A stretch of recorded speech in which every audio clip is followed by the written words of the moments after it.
Apple has just added 3 new Apple Watches to its lineup: the Apple Watch Series 11, the Apple Watch Ultra 3, and the Apple Watch SE 3. Now let's get to all the details about what Apple just announced. This is All Things Mobile. So the headliner and first up was the Apple Watch Series 11. And this time, in terms of new health features, we saw a new hypertension notification that alerts you if you're showing signs of high blood pressure, similar to what Apple did with the sleep apnea or the high heart rate alerts on the Apple Watch. Now, this is not for people who already have high blood pressure and they know it. This is for according to Apple, millions of people who don't know they have it yet. Now, second in terms of health features was a new sleep score. Now, the Apple Watch has long been able to measure the duration and quality of your sleep, but now you can see an actual score attached to that sleep session. And it will grade you from 1 to 100 or from low to excellent depending on your sleep. The cool thing is you can look into some of the factors that contributed to your score so you can pinpoint exactly what went right and what went wrong. And these new health features aren't exclusive to the Series 11 because they're also going to come to the new Apple Watch Ultra 3, the Apple Watch Ultra 2, the Apple Watch Series 10, and even the Series 9 with the update to watchOS 26.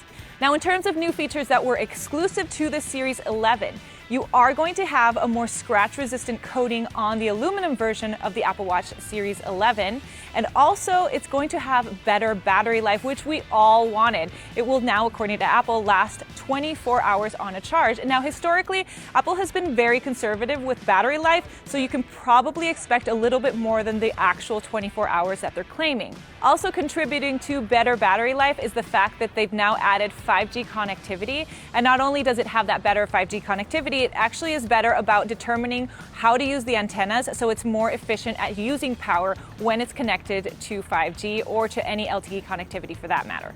And that 5G connectivity will also come to the Apple Watch Ultra 3. And that leads us to the next Apple Watch on our list. Apple updated its rugged smartwatch, the Apple Watch Ultra 3. Similarly to the Series 11, you won't find much difference on the exterior of the Ultra 3, but once you look a little bit closer, you will notice that the screen actually looks bigger, even though the overall footprint hasn't changed. This is because the bezel size has reduced significantly. It also has that better LTP3 OLED display that we saw in the Series 10 and that higher refresh rate that allows you to have that second hand on the watch, even when it's on the always-on display. And of course, the Ultra 3 will be getting the new health features that we saw in the Series 11, but probably the headliner here is the fact that it's getting satellite connectivity. Now, we talked about 5G, but satellite connectivity means that it will be able to send out an SOS message or even work for crash detection or fall detection when you're completely off the grid. Even if you don't have cell reception or even if your iPhone is not nearby, you can send out that message to emergency services when you need it most. It also will send out just non-emergency messages to your contacts, or you can share your location through satellite. Also exciting on the Ultra, better battery life. Now, the Ultra 2 already had the best battery life in terms of any Apple Watch available, but now the Ultra 3 takes it a step further, offering up to 42 hours of battery life on the Apple Watch Ultra 3.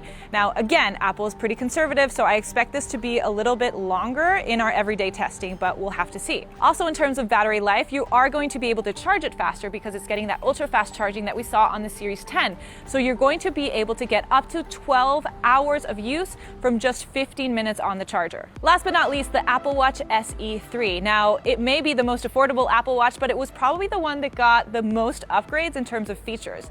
For starters, it now is available with an always-on display. It also got a new processor. It has the S10 chip, which is going to bring that gesture control to the Apple Watch SE 3. This means you can do the pinch or the flick of the wrist and be able to control your Apple Watch hands-free. Now, you won't see the same health features that we saw in the Series 11 and the Ultra 3, like the hypertension alerts and the sleep score, but you will now have the temperature sensor on the SE, meaning you can now do the more robust vitals tracking, and you'll be able to get those retroactive ovulation alerts for the cycle tracking on this watch. And in terms of sleep, you will be able to get those sleep apnea notifications on the SE as well. Now, in terms of battery life, it still has that 18-hour all-day battery life that the previous models have, but it's getting that ultra-fast charging, which means you'll be able to get up to 8 hours of charge on just 15 minutes on the charger. Now, all the Apple Watches will be available starting September 19th. The Apple Watch SE3 will start at $249. The Apple Watch Series 11 will start at $399, and the Apple Watch Ultra 3 will start at $799. That's it for today, but I'm going to be reviewing all of these models in the coming days, so please hit me up on the comment section below and let me know what you want me to test out on the 3 Apple Watches, and thanks for watching.